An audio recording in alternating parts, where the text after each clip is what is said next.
Inter 2, Parma 1. Passiamo ai quarti di finale di Coppa Italia. Verrebbe da dire in questi casi Simo si salva solo il risultato, ma stasera a momenti nemmeno quello, perché abbiamo parlato di tortura, una serataccia per larghi tratti imbarazzante veramente questa sera, in un gennaio freddissimo, in 40.000 San Siro non meritavano questo spettacolo che abbiamo visto per larga parte di una gara in cui il primo tiro in porta dell'Inter contro un Parma che non sta vivendo un gran momento in Serie B è il tiro di Lautaro Martinez che trova il gol all'88esimo minuto. Vantaggio Parma nel primo tempo con Juric, poi l'Inter recupera con Lautaro all'88esimo e ai tempi supplementari segna Acerbi che decide la partita con un gran gol. Diciamo Simo una partita da Inter in pochissime parole. Sì, l'Inter purtroppo non è più una squadra affidabile, anche in partite come questa dove sulla carta, non prendiamoci in giro, l'Inter doveva vincere in scioltezza, non per forza 7-0, ma anche un 2-0 tranquillo in scioltezza, si trasforma, come capitava fino a qualche anno fa, in psicodramma totale, con rischio concreto non solo di non andare ai supplementari, ma addirittura di non passare, di perdere nei 90. E questo è un segnale, perché le ultime Inter che vivevano serate simili erano quelle del pre-Conte, quindi quelle del pre-passo in avanti, dello step successivo che ti ha portato a tornare a vincere e abituarti a certi livelli. Purtroppo si rivedono ancora dei segnali di questo tipo e non è tanto il fatto che avessi in campo le riserve, perché questa è sicuramente una cosa da considerare, però obiettivamente pur con le riserve stiamo parlando delle riserve dell'Inter contro il Parma e comunque qualche titolare c'era, perché Lautaro Correa mi sembra un attacco più che dignitoso per avere la media della difesa del Parma. E quindi ecco, questo un po' preoccupa. Ti sei giocato altri 120 minuti che potevi serenamente evitarti, proprio come l'anno scorso contro l'Empoli, però almeno l'Empoli era una squadra di Serie A, appunto, e la speranza adesso è che col Verona non si risenta di questo minutaggio e che non vengano fuori problemi fisici nelle prossime ore, perché sarebbe veramente la beffa totale. Io sono molto deluso, Simo, perché da tanti giocatori che oggi stavano ritrovando il campo dopo tanto tempo, giocatori alternativi ai titolari, ho visto poca concentrazione, ho visto poca voglia da parte di alcuni. Cioè, fino al gol di Lautaro, veramente solo Gosens l'ho visto sempre voglioso e dare quel qualcosa in più. Forse anche Aslani lì in mezzo. Per il resto, poca roba. Francamente mi aspetto molto di più, un po' più di umiltà, di voler lottare da parte di tutti, meno prevedibilità, siamo leggibilissimi, soprattutto quando non acceleriamo un po', quando non alziamo un po' il ritmo. Si poteva fare tranquillamente di più. Io stasera mi aspettavo un Inter che, viste anche le turbolenze, i momenti, i problemi, andassi in campo, pronti via, chiudi il primo tempo in poco tempo e dai spazio poi alle alternative nel secondo tempo per cercare di recuperare un po' le forze e far ruotare dei giocatori visto che ci attende un tour de force. Invece abbiamo dovuto buttare dentro praticamente i titolari per poter riassestare questa partita. L'unica speranza, io ripongo solo due speranze in questa gara, cioè la prima è che il precedente, anche l'anno scorso abbiamo fatto male e siamo passati proprio per il rotto della cuffia con un gol di Ranocchia in rovesciata, dicevamo proprio negli ottavi di finale. Questa volta Acerbi fa un gran gol paragonabile forse a quello di Ranocchia. L'altro è che voglio sperare che sia stata fatta una preparazione atletica fisica per poter tornare in forma tra febbraio, quando comincia anche la Champions, e per la parte finale di stagione. Mi sorprenderebbe, ma è quello a cui mi aggrappo. Altrimenti sono dispiaciuto perché mi aspetto molto di più. Ci può stare che i titolari siano molto più forti delle alternative e che le alternative si veda la differenza quando in campo ci sono le alternative. Non ci può stare una prestazione del genere, secondo me, a livello proprio di atteggiamento e di attitudine. Dimmi la tua, Simo, poi dopo parliamo anche dei singoli mentre leggo la chat e bevo un velo d'acqua.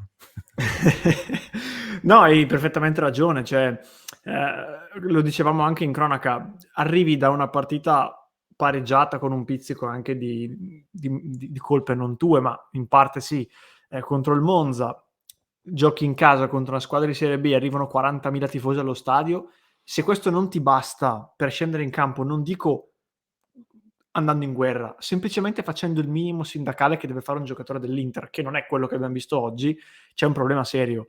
E qui lo voglio dire, so che mi prenderò sicuramente gli insulti da una parte dei tifosi, ma qui non c'entra Inzaghi. Cioè, se io devo pensare che un giocatore dell'Inter, senza fare il discorso di quanto è pagato, mi interessa relativamente, un giocatore dell'Inter, molti hanno già nel palmarès dei titoli pesanti, che scende in campo in queste condizioni e non gli basta per essere motivato a fare il minimo, ripeto, sindacale, non a farmi 3 gol a testa, a farmi il minimo sindacale, io non posso dare la colpa a Inzaghi, che magari ha delle responsabilità, perché magari deve metterci anche lui a motivarli.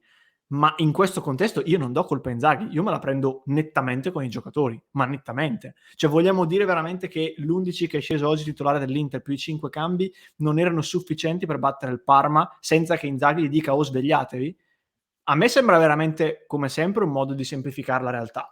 Al netto che poi quando gli ultimi 2 cambi sono stati Acerbi e Darmian, anch'io sono rimasto sorpreso perché, oddio, cioè devi vincere, mi metti in campo 2 difensori.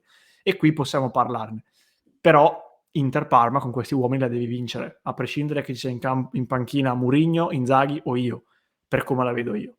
Poi anche il mister ha le sue colpe, però questa partita secondo me, e chiudo, dimostra che questa squadra ha perso molto a livello mentale. E non è solo colpa dell'allenatore, anche, ma i giocatori vanno responsabilizzati, non sono bambini dell'asilo. Questo è quello che deve, secondo me, essere considerato. Io su questo son d'accordo in parte, Simo, nel senso che, vedo una squadra che di sicuro non lotta per l'allenatore o di sicuro non dà questa sensazione di essere totalmente compatta e unita verso un unico obiettivo, almeno questo è quello che vedo. Vedo una squadra che nella difficoltà, nell'emergenza non ha idee alternative. Anche stasera abbiamo fatto sempre le solite cose e dopo 45 minuti di Dumfries e Gagliardini che Questo sbattono sì. sempre lì contro l'avversario come la mosca qui del mio ufficio sulla finestra e non vede l'uscita, delle colpe ad Inzaghi le do oggettivamente. Su questo Quindi sì, senza dubbio. qualcosa in più mi aspetto, qualcosa in più del cambio uomo per uomo, pedina per pedina, ma anche a livello proprio di mordente, di cattiveria, qualcosa a livello con il carisma, non c'è bisogno per forza essere dei sergenti, però serve del carisma per guidare un gruppo, altrimenti non se ne viene fuori. Quindi delle responsabilità, gliele do. Ehm, Dall'altro lato, quella di stasera, Simo, rischiava moltissimo di essere la serata in cui per me metteva la parola fine all'avventura di Inzaghi sulla panchina dell'Inter, forse, perché uscire dalla Coppa Italia così, in maniera clamorosa, non dico l'esonero oggi, però in vista poi di una valutazione a fine stagione, questa partita avrebbe avuto un peso molto, molto grande. Riesce a riacciuffarla, riesce ad andare avanti, ai quarti di finale possibile incrocio contro l'Atalanta o comunque con la vincente di Atalanta-Spezia. Una partita, Simo, quella di stasera, dove parlando dei singoli penso che abbiamo definito diversi giocatori che devono essere assolutamente tagliati da questa Inter prima possibile. Ci metto Correa assolutamente impalpabile per tutta la partita, ci metto Dumfries che come ho detto già da inizio stagione alla giusta offerta io vendo assolutamente. Ci metto Gagliardini che per fortuna è in scadenza di contratto, non ha più senso per quanto non è che abbia fatto disastri, ma ancora una volta non può essere un giocatore per l'Inter, secondo me, va trovato assolutamente un sostituto. Mi dispiace dirlo, ma anche D'Ambrosio, secondo me un passo oltre D'Ambrosio va fatto, qualcuno che lo sostituisca. Quindi c'è molto da fare e il prossimo mercato sarà un altro mercato bello, bello intenso. Non so tu se hai visto qualcun altro nei singoli da sottolineare. No, hai fatto una sintesi precisa, individuando soprattutto quelli che in effetti non possono più mettere la maglia dell'Inter per motivi diversi. Il problema è che appunto bisogna capire che margini di manovra hai. E qui allora si potrebbe aprire il capitolo dirigenza che non voglio aprire qui perché se no, ci dilunghiamo troppo. Però mi pare evidente che adesso la squadra abbia bisogno in qualche titolare, ma soprattutto nelle riserve, di gente diversa che possa dare qualcosa in più e non possiamo più permetterci di buttare soldi, come purtroppo abbiamo fatto tante volte negli ultimi anni. Va fatto qualcosa di diverso a livello proprio di impostazione mentale del mercato, quindi magari guardare campionati diversi, profili diversi, non i soliti che giocano in Italia, magari che fanno parte delle stesse scuderie di procuratori, e ci si deve assumere qualche rischio.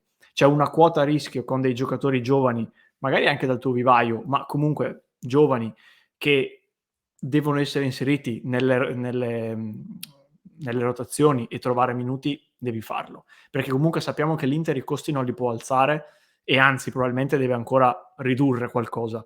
Quindi è inevitabile che una quota rischio te la devi prendere. Quindi o vai ancora sui 38enni che ti fanno il singolo anno nella speranza che siano più dei simil Dzeko e non dei simil Kolarov, oppure, che è la strada che caldeggio io, ti assumi qualche rischio con qualche giovane. Per me ora è arrivato il momento di farlo. Ci metto anche De Vrij tra i nomi da tagliare, perché anche stasera sul gol ha delle responsabilità lui, ha delle responsabilità anche Mkhitaryan probabilmente, ma comunque tutta la fase difensiva ci siamo fatti prendere fuori posizione in quell'occasione lì. Mkhitaryan che lo stiamo letteralmente spremendo.